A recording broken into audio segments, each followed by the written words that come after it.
Доброе утро, Стоп Гейм! В эфире Инфакт.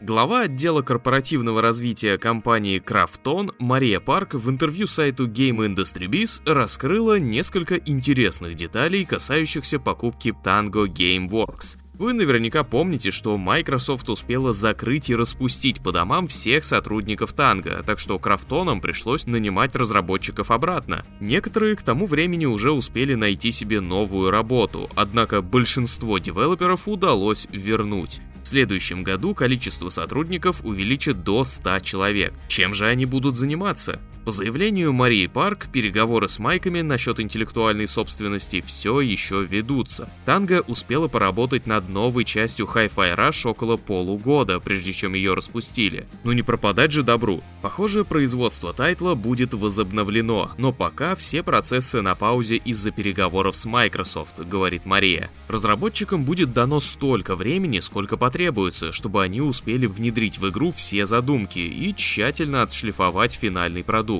Krafton не намерена давить на Tango, дабы побыстрее выкатить продолжение. И это не единственный повод для радости. Создатели Hi-Fi Rush все еще планируют выкатить дополнение к первой части и портировать ее на все актуальные платформы. В настоящее время студия работает над новыми тайтлами, которые сильно отличаются от того, чем она занималась до этого. Будем держать за ребят кулаки.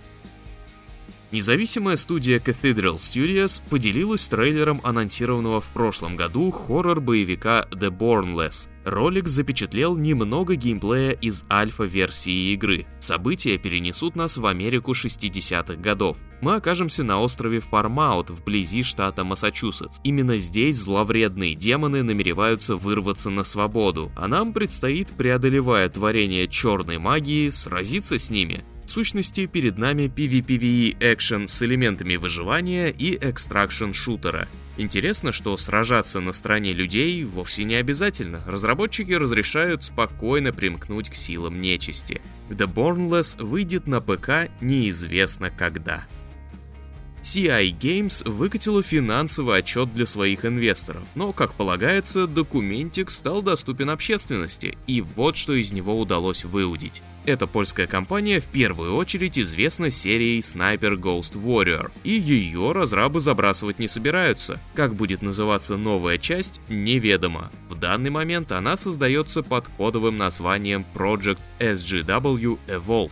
Также CI издаст сиквел прошлогодней Lords of the Fallen студии Hexworks. Авторы хотят расширить свою аудиторию за счет дополнительных режимов и улучшений игрового процесса, вроде общего прогресса в кооперативе. Релиз назначен на 2026.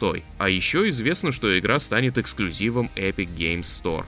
Кроме того, CI Games займется еще 3 проектами. Неким Project Ash, фэнтези-ролевкой по новой франшизе, выживачом Project Survive и тактическим PvE-шутером Project Scorpio. Но никаких подробностей и даже примерных дат компания не называет. Перенос Assassin's Creed Shadows стал тяжелым потрясением для акций Ubisoft. Но почему игру внезапно перенесли?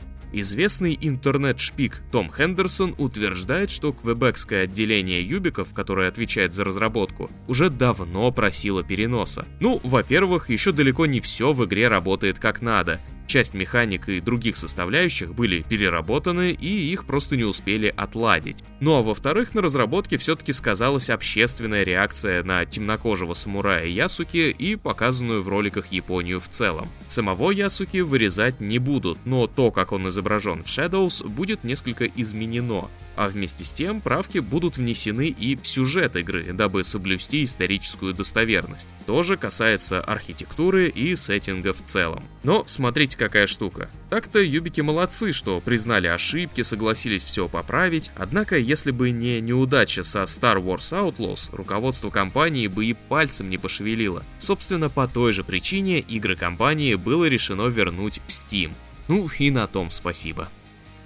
Один из духовных наследников Vampire Survivors, роуглайт-шутер Vampire Hunters, очень скоро покинет ранний доступ. Это не тупо клон вампирских выживальщиков, в игре есть и свои фичи, например, вид от первого лица. Проект предлагает 14 базовых видов оружия, которые объединяются в причудливые комбинации, тысячи врагов в лице разного рода чертей и вурдалаков, локации в стиле стимпанк, а также ветки прокачки бонусов и перков.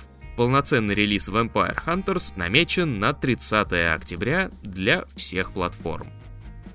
В последнее время прямо любят разработчики вспоминать «Звездный десант». То шутан кооперативный выпустят, то стратегию, причем это все было еще до выхода второй Helldivers. А теперь вот по мотивам культового фильма Верховена выйдет и VR-игра Starship Troopers Continuum. Правда, графон в ней явно не дотягивает до актуальных проектов, а заявленный кооператив рассчитан лишь на 3 персоны. По сюжету игрок становится членом отряда десантников, отправленных на планету Янус-4, с целью найти секрет, способный перевернуть ход войны с жуками. Само действо разворачивается спустя 25 лет после событий фильма. Проект выйдет на шлемах Quest 17 октября, а на PSVR 2 31 числа.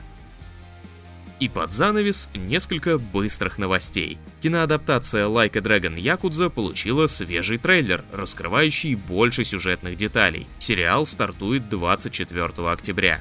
11-Bit Studios перенесла релиз той самой игры про кучу янов The Alters. Теперь проект должен выйти когда-то в первом квартале 2025.